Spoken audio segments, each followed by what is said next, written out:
Hello, my name is Aisha, and I'm a pharmacist advisor working at UCL Partners Academic Health Science Network. This video is an overview of the protocol for remote consultations for patients identified as having multiple cardiovascular risk factors, including raised cholesterol, type 2 diabetes, hypertension, and/or atrial fibrillation. The protocol starts off with an introduction, which covers the aims of the consultation. It also has a section on how to use the guide. So please note that this is a guide and can be adapted as required. This protocol does cover several conditions. So if your patient has 3 or 4 of the risk conditions, you may want to schedule a longer appointment or split the content into 2 if that's more convenient for the patient. So throughout this protocol, the questions for you to ask are in black print. The wording in red is there to provide directions as to which questions you should ask next. So the wording in red is not intended to be read to the patient. Sections of the proposed wording will need to be locally agreed and adapted, and these sections are highlighted in yellow. There are some useful tips on how to conduct the consultation as well. We do suggest that you practice the wording and the consultation below with a colleague before you contact your first patient. We have included some suggested wording for the consultation. Section 2 is about information gathering. So it's about asking the patient their height, if they have a recent weight that you can add onto the GP record, their blood pressure, smoking status, and also calculating Q risk score. So there is more information on how to do this in Appendix 1. Also, some information that needs to be checked and confirmed is recent blood tests.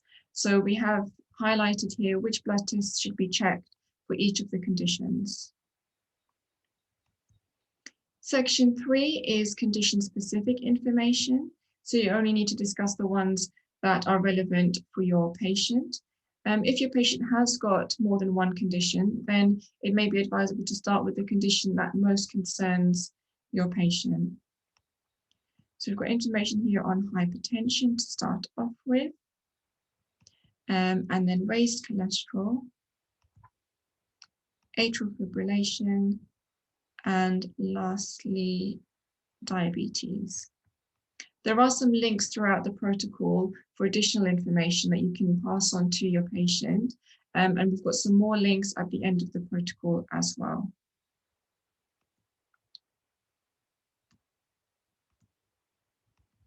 So there is some specific diet information here for your diabetic patients, which is important to mention to them.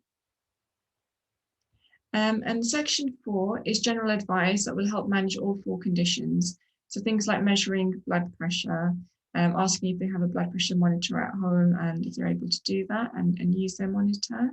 So there's information here on how to use it as well. If they're not too sure, it would be advisable to check this web link beforehand, and also to send the web link to the patient so that they know the best way to use their blood pressure monitor.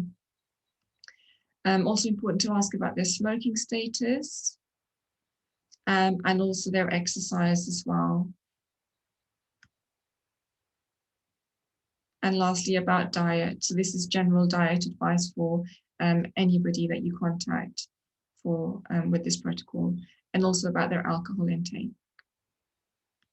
Section 5 is about medication, and all you really want to find out here is whether they have enough medication. And if they are running out, please advise them on the best way to reorder their medication supply.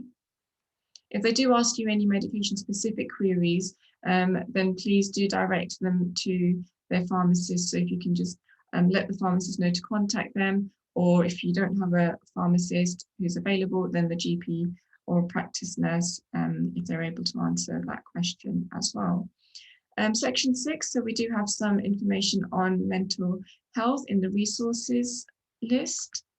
So that would be available for you to send over to your patient. And section 7 is ending the consultation, and we have given some suggested wording on how you can end the consultation. The last section is section 8, and as I said before, this is some additional information that you can send to your patient. If they don't have access to the internet or they don't feel confident with accessing web links, it might be worth printing out the information that's relevant for them and posting it to them.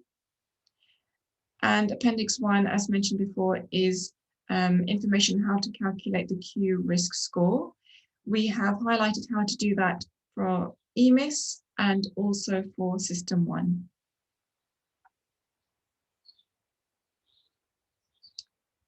This brings us to the end of the protocol. I hope that this video has been helpful for you. Thank you very much.